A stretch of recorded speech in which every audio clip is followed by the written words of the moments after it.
السلام علیکم، آپ یوٹیوب چینل دیکھ رہے ہیں، میں خرم خورشید ہوں۔ اللہ پاک سب کو اپنی حفظ امان میں رکھے اور سب کو ایمان کی سلامتی دے۔ اچھا، ایک سوال نا، ایک کامن سی چیز ہے، بہت سننے میں آتی ہے کہ نماز کا سوال پہلا سوال ہوگا، اور جو سوال میں کامیاب ہو گیا، لب الوا بھی کہا جاتا ہے کہ وہ سمجھو کامیاب ہو جائے گا۔ پہلا سوال نماز کے بارے میں، بالکل اس میں کوئی شک نہیں ہے کہ اگر علماء کرام کہتے ہیں تو یہ ٹھیک کہہ رہے ہوں گے، پہلا سوال نماز کا ہوگا، ٹھیک ہے نا۔ لیکن ایک بات بتائیں، 100 نمبر کا کوئی پیپر ہے، اس میں کہا جا رہا ہے کہ 75 نمبر دنیاوی معاملات کے اور 25 نمبر کمی پیشی 19-20 اللہ معاف کرے مجھے اللہ کے معاملات کے ہیں، اور اللہ پاک کہہ رہے ہیں کہ بھئی 25 نمبر میں اگر کوئی کمی کوتاہی رہ گئی تو میں معاف کر دوں گا، پریشان نہ ہونا۔ لیکن 75 نمبر جو ہے اس میں آپ نے کمی کوتاہی نہیں چھوڑنی، وہ حقوق العباد ہیں۔ اب مجھے بتائیں، اس میں سے فرض کریں 25 میں سے 10 نمبر کا سوال نماز کا ہے، آپ اسے پرفیکٹ بھی کر دیتے ہیں، جو کہ ایسا نہیں ہے، ایسا نہیں ہے۔ آپ لوگ کیا سمجھتے ہیں، میں کیا سمجھتا ہوں، کیا میری نمازیں ہیں؟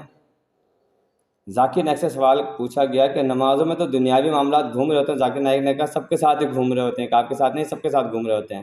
کوشش کریں کنسنٹریٹ کرنے کی، اللہ تعالیٰ باقی ان کو بھی قبول کرے گا۔ اگر آپ کوشش کر رہے ہیں تو آپ نے کوشش کرنی ہے بس، صحیح ہے نا۔ تو کیا ہم اتنی پرفیکٹ نمازیں پڑھ سکتے ہیں کہ 10 میں سے 10 نمبر لے لیں؟ ممکن ہے؟ نہیں ہے ممکن۔ ہمیں تو یہ بھی نہیں پتا ہوتا کہ ہم جو صورتیں پڑھ رہے ہیں ان کے ترجمے کیا ہیں۔ تو بہرحال خیر، اس کے باوجود میں کہتا ہوں اس کی بھی نفی کر دیتے ہیں، ہم کہتے ہیں جی 10 نمبر پورے لے لیے تو پیچھے 90 نمبر باقی ہیں، اس 90 نمبر میں سے چلیں 15 نمبر اور بھی حقوق العباد میں، حج، عمرہ، زکوٰۃ میں ہم نے فرض کریں پورے ہی لے لیے، پیچھے 75 نمبر باقی ہیں، حقوق العباد کے ہیں۔ اب ایگزامینر نے کہا ہے کہ 25 نمبر میں کمی کوتاہی رہ گئی تو وہ تو میرے ہیں، میں معاف کر دوں گا، کمی کوتاہی کو بھی میں ایڈجسٹمنٹ کر لوں گا، لیکن وہ 75 نمبر میں آپ نے کمی کوتاہی نہیں چھوڑنی، تو کیا اس کے بغیر ہم جنت میں چلے جائیں گے؟ میں نہیں سمجھتا۔